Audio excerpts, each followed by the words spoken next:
നമസ്കാരം. IPLന്റെ 19ാം സീസണിന് ഈ മാസം തിരശീല വീഴാനിരിക്കവേ ടീം ഇന്ത്യ ജൂണിൽ വീണ്ടും പോർക്കളത്തിൽ തിരിച്ചെത്തുകയാണ്. അങ്ങനൊരു സന്തോഷം കൂടി എല്ലാവരുടെ മുൻപിലേക്കും എത്തുന്നു.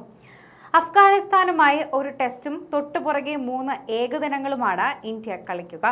ഇവയ്ക്കുള്ള സ്ക്വാഡുകളെ പ്രഖ്യാപിക്കുകയും ചെയ്തിരിക്കുകയാണ്. ശുഭ്മൻ ഗില്ലിന് കീഴിലാണ് 2 പരമ്പരകളും ഇന്ത്യ ഇറങ്ങുന്നത്.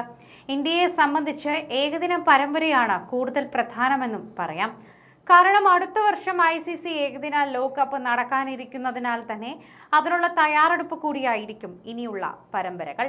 അഫ്ഗാനിസ്ഥാനുമായുള്ള 3 മത്സരങ്ങളുടെ പരമ്പരയിൽ ചില പ്രധാന താരങ്ങൾ തഴയപ്പെടുകയോ വിശ്രമം അനുവദിക്കുകയോ ചെയ്തിട്ടുണ്ട്.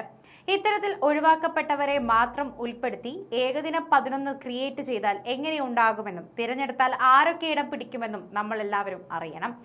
എല്ലാവരുടെയും ആഗ്രഹപ്രകാരം അല്ലെങ്കിൽ എല്ലാവരുടെയും നറുക്കു വീണത് പ്രകാരമാണ് ഇത്തരത്തിലൊരു ടീം ഇപ്പോൾ ഉണ്ടായിരിക്കുന്നതെന്ന് പ്രതീക്ഷിക്കാം.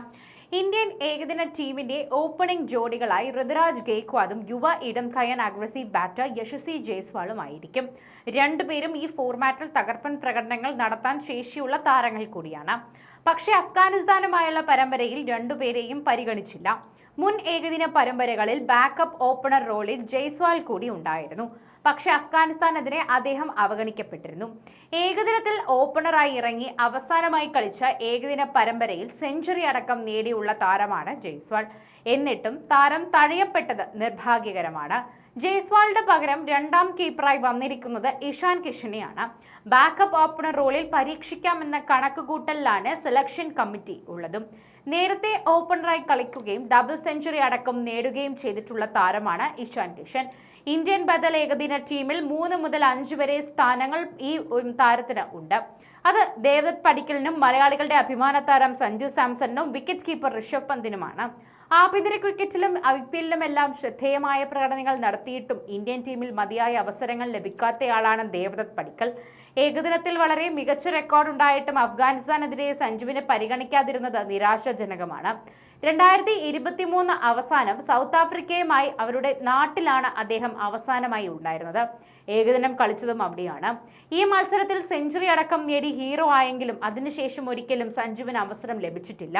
കഴിഞ്ഞ T20 ലോകകപ്പിൽ ഇന്ത്യൻ ഹീറോയായിരുന്നു അദ്ദേഹം.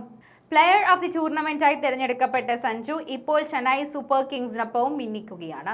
എന്നിട്ടും ഏകദിന ടീമിലേക്ക് അദ്ദേഹത്തെ തിരികെ വിളിക്കാതിരുന്നത് കടുത്ത അനീതിയാണ്. ഒഴിവാക്കപ്പെട്ടവരുടെ ഇന്ത്യൻ 11ന്റെ ക്യാപ്റ്റനും വിക്കറ്റ് കീപ്പറും സഞ്ജു തന്നെയാണ്. ഋഷഭ് ആവട്ടെ അവസാന ഏകദിന പരമ്പര വരെയും ബാക്കപ്പായി ടീമിലുണ്ടായിരുന്നു.